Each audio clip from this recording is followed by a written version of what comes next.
saya hormati Bapak Dirjen, yang saya hormati, yang sama-sama kita hormati Bapak Ketua Umum, dan para pemuka agama yang saya tidak sebutkan satu persatu begitu banyaknya. Yang terhormat Bapak para setinggi pendeta, pandita dan pimpinan kita, Parisade Hindu Dharma Indonesia, Organisasi Kemasyarakatan Hindu tingkat nasional, Majelis Desa Adat Provinsi Bali, Organisasi Kemasyarakatan Bernapaskan Adat dan Agama di Bali, Ketua DPD Raja Hindu Indonesia Provinsi Bali, segenap masyarakat dan umat Hindu dan saudara-saudara keluarga kami, saya pribadi yang saya cintai. Salam sejahtera teriring doa.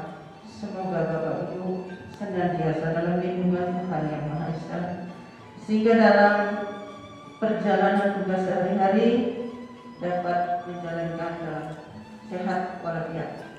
Sehubungan dengan viralnya pernyataan ceramah saya di media sosial mengenai tema saya waktu itu ceramah, kenapa saya masuk Islam. Para pencari Tuhan yang telah menyinggung masyarakat atau umum Hindu dan pemuka agama Hindu di Indonesia, maka dengan penuh kesadaran dan kerendahan hati dari lubuk hati saya yang paling dalam, saya menyampaikan hal-hal sebagai berikut. 1. Instruksi.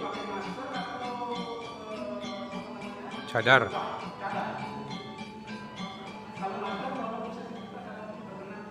Biar sama pada saat dia juga ceramah di depan orang. Ya, supaya kelihatan. Ya. Baik, terima kasih Pak.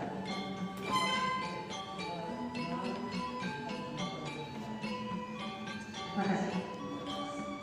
Baik, dengan rendah hati saya menyampaikan hal-hal sebagai berikut.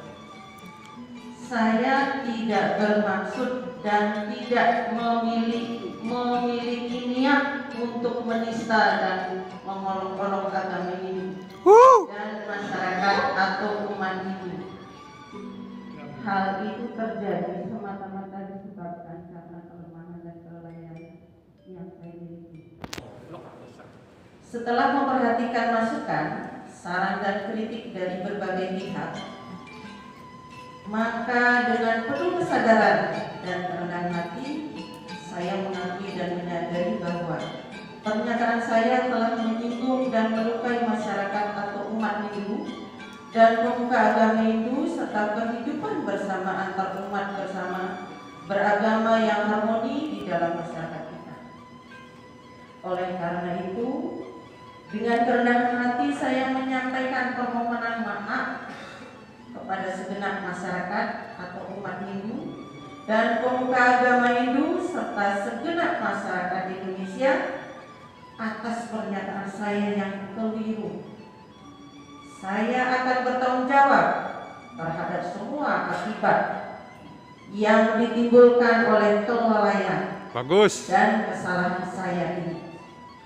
Namun demikian, saya sangat berharap masyarakat atau umat Hindu beserta masyarakat Indonesia dapat menerima pernyataan permohonan maaf saya ini dan dapat diselesaikan secara kekeluargaan. Demikianlah permohonan maaf saya ini disampaikan dengan penuh kesadaran dari hati lubuk yang paling dalam, tanpa ada paksaan dari siapapun, dan kejadian ini telah menyadarkan saya untuk tidak mengulangi lagi.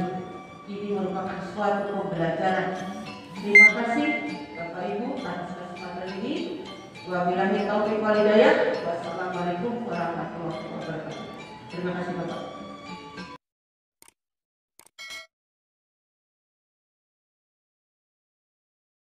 Baik Bapak Ibu, kenapa saya masuk Islam? Ya, saya dari masih mungkin 5 tahun, berapa umur saya dulu digendong bapak saya naik di sungai di sini. Saya diajak nonton bola ke alun-alun namanya. Di situ ada orang meninggal, Orang meninggal itu diaben, dibakar dan sebagainya. Dan saya udah ketakutan duluan. Kalau setiap saya ngelihat orang mati, saya merinding dan bisa sakit panas dingin gitu. Nah, dari situ saya sudah bercita-cita, tidak ngerti apakah agama saya doang. Saya tidak ngerti agama yang lain gitu. Akhirnya saya mencari tahu, kebetulan saya saudara 11 orang, Bapak Ibu. Saya yang nomor 11, kesebelasan. Kenapa kita tidak boleh membaca kitab suci Weda? Di situ ada Yajurweda, Atharva Weda, ada 4 ya Bapak Ibu. Terus ada Trimurti, Brahma, Wisnu, Siwa, pencipta, pelebur, pemelihara. Jadi saya lebih bingung juga, kok ada banyak Tuhan gitu loh Bapak Ibu. Nah, yang paling saya takutkan, kok ada ngaben kita dibakar. Siapa pencipta kita? Saya selalu bertanya, ini kita kasih otak, siapa yang menciptakan otak kita gitu loh. Padahal kita bisa berpikir dengan normal gitu. Itu masih kecil saya SD itu saya bertanya seperti itu. Kalau begitu ada kehidupan di kemudian hari, saya bilang gitu. Tidaklah, kata kakak saya, itu mah sebagai casing aja katanya. Dibakar ya dibakar seperti burung sangkar, tempat burungnya dibakar ya itunya terbang ke atas, kayak cerita anak kecil didongengin saya, ya selalu begitu. Nah, berlanjut kemudian, apa arti ngaben? Ngabisin biaya, orang miskin dan sebagainya harus ngaben, kan seperti itu. Jadinya kalau dipikir, kok orang India nggak pakai sajenan, orang Bali libet pakai sajenan. Nah, saya berpikir juga di situ. Tengah malam bapak saya itu jam 2 selalu, kalau kita tuh sholat malam, kalau bapak saya tuh selalu sembahyang malam. Sembahyang itu Bapak Ibu kalau udah Islam jangan menyebut sembahyang. Ya, menyembah ide Sang Yang Widi, menyembah patung, menyembah berhala, menyembah pohon beringin tadi Bapak bilang ya, itu seni. Pohon beringin itu diselimutin pakai putih sama hitam. Putih itu suci, hitam itu melebur, hitam gelap. Jadi ada di situ ada ya, kalau saya pribadi mengimplementasikan, mengasosiasikan bahwa, mohon maaf nih, agama Hindu itu menurut pribadi saya budi akal manusia. Kenapa budi akal manusia? Diakal-akalin gitu Bapak Ibu. Ya, coba menurut saya setan terbesar di dunia ini apa? Bapak Ibu tahu, pernah membaca setan terbesar di dunia? India, Bali, Cina, Korea. Nah, saya masuk Islam, ada orang yang menyirami dengan kembang. Saya nggak mau saya sirami dengan kembang, Bapak. Saya masuk ke Bogor, teman saya ada di Bogor. Buat apa bapaknya nyiramin saya dengan kembang? Nggak ada di kampung saya itu mandi dengan kembang gitu. Akhirnya saya nggak berteman, saya jauhin temannya, ini udah musyrik. Saya pikir saya begitu. Tuh, tapi sholat di puro tengah malam itu luar biasa, setannya datang bener. Iya, saya dikasih keris, dikasih apa lagi tuh bapak saya ya? Dikasih itu sama setannya. Saya nggak tahu, ada aja di depan saya gitu. Bapak saya rajin luar biasa sembahyang malamnya. Nah, begitu ceritanya, ketemu Pak Putu namanya dari Surabaya. Ngomong Bali dia, kerja sama bapak. Ngomong gitu, kamu dari mana? Dia tahu dia seorang Bali, kerja dengan bapak. Kerja apaan Pak? Bapak kerja di pabrik sini. Iya boleh Pak. Saya jurusnya sejarah loh Pak, nggak ekonomi. nggak masa kini jurusan saya nggak tahu apa-apa. Ya udah nanti belajar. Itu perjalanan Allah. Karena sumpah saya kepada Allah gini, ya Tuhan, saya ini sudah bercebur basah. Mohon petunjukmu. Kun payakun, saya bilang gitu. Kun payakun itu dari mana dapatnya? Saya nguping itu Pak. Nggak ngerti kun payakun itu apa. Ya. Terus satu lagi saya dengar lagi ceramah di masjid. Kalau orang hijrah itu mendingan keluar dari pulaumu, biar aman katanya gitu. Oh iya benar juga. Yang saya takutkan Hindu itu adalah reinkarnasinya, bukan manusianya. yang saya takutkan. Reinkarnasi itu hidup setelah mati. Jadi roh kakek saya katanya numitis ke badan saya. Bagaimana mengeluarkan itu? Saya ruqyah sendiri. Ya. Jadi mengeluarkan itu luar biasa. Keluarnya itu di Arab, Pak.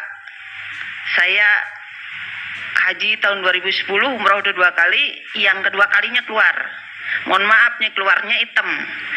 Begitu saya puterin air jam-jamnya 7 kali, ini saya membuang roh-roh jahat saya yang waktu saya masih Hindu. Hidup setelah mati Islam dengan hidup setelah mati Hindu, di situ ada, Pak. Nah, ini yang membuat saya takut, Pak. Ini yang membuat saya takut. 8 tahapan yang kita harus hadapi. Tapi itu benar hidupnya di sana. Kalau saya wangsa Hindu, dibakar dulu. Dikremesi dulu. Abunya dibuang, udah gitu disembah. Numitis kembali. Lahir, hidup, mati. Kayak benang kusut. Tapi kalau ini kan jelas. Ya, jadi Allah masih luar biasa ampunannya. Kita tuh salah, ada ampunan. Ya, Al-Baqarah ayat 286 kalau nggak salah.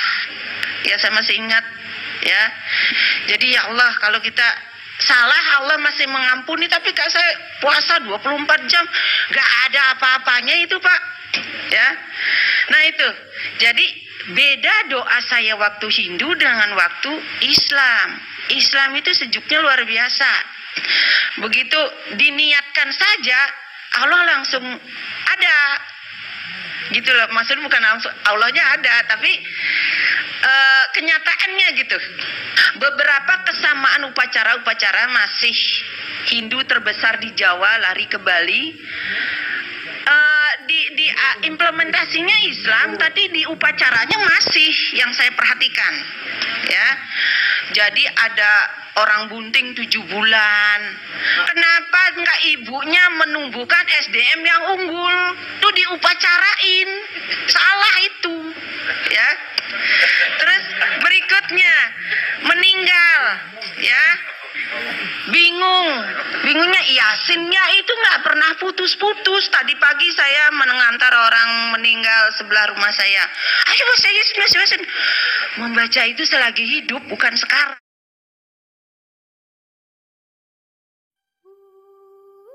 Surat terbuka untuk Ibu Darmawati SPD, MM. Kenapa saya tidak menggunakan nama di Sakmade?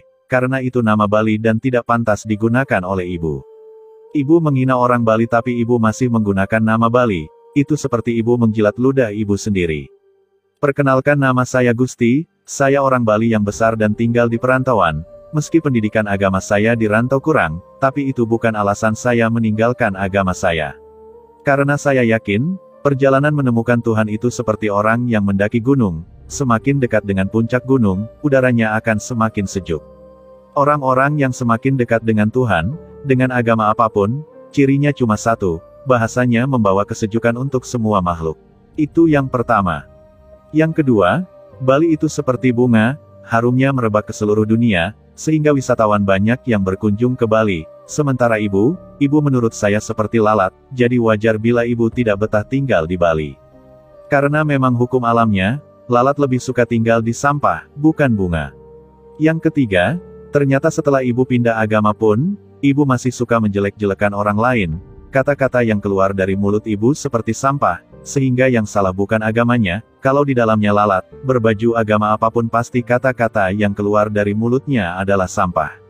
Saya tidak bermaksud menghina Ibu, itu hanya perumpamaan saja agar orang lain mudah mengerti dengan maksud saya. Saya akan memberikan sedikit penjelasan tentang ngaben, sesajen, setan, dan reinkarnasi, bukan untuk Ibu Darmawati, tapi untuk seluruh umat Hindu Nusantara, agar tidak bingung dengan beberapa narasi orang lain yang ingin menjatuhkan agama Hindu. Agama Bali dan budaya Bali sudah tidak dapat dipisahkan, tata cara upacara di Bali merupakan warisan budaya Nusantara, jadi banggalah karena kita masih bisa menjaga budaya Nusantara dengan baik. Kita bahas yang pertama tentang ngaben. Ngaben itu tujuannya mengembalikan unsur panca mahabhuta kembali ke alam semesta, karena selama badan dengan panca mahabutanya masih ada, rohnya akan terikat di dunia ini. Coba teman-teman pikirkan, kenapa pocong banyak ada di luar Bali, sementara di Bali tidak? Itu karena pocong masih terikat dengan badan kasar yang ada di dalam kuburan. Kenapa Resi ketika moksa, jasadnya pun ikut menghilang? Seperti itulah kira-kira konsepnya, ketika jasadnya melebur kembali ke alam semesta, rohnya pun tidak akan terikat lagi.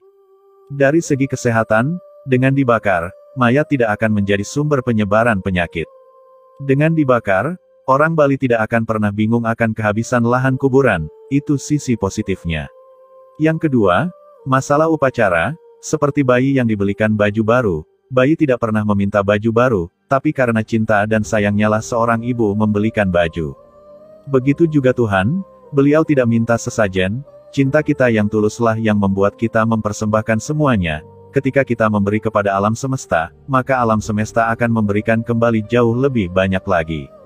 Upacara itu sangat fleksibel, kalau tidak bisa mempersembahkan upacara yang utama, yang madya juga boleh, yang nista juga boleh, bunga dan air saja boleh, bahkan dengan mempersembahkan doa atau japa mantra pun sudah cukup, begitu fleksibelnya upacara di Bali. Yang ketiga, kenapa setan dikasih sesajen? Kita ibaratkan, Tuhan itu bersih seperti mulut, dan setan itu kotor seperti anus. Sangat ironi ketika ada orang menerima Tuhan dan menolak setan, tapi di sisi lain masih menerima anus yang ada di tubuhnya. Orang Bali itu tahu, bahkan sesuatu yang kotor seperti anus pun ada fungsi dan tujuannya diciptakan oleh Tuhan. Ketika orang Bali mendoakan agar anusnya tetap sehat dan berfungsi baik, apakah itu artinya orang Bali memuja anus? Tentu saja tidak. Saya bangga karena hanya di Bali dan Tibet saja, Tuhan dan setan dihormati.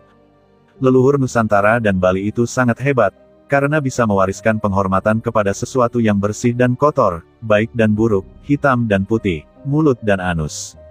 Yang terakhir itu reinkarnasi. Agar lebih percaya, teman-teman Bali boleh mencari contoh reinkarnasi di YouTube, ada banyak kasus di sana.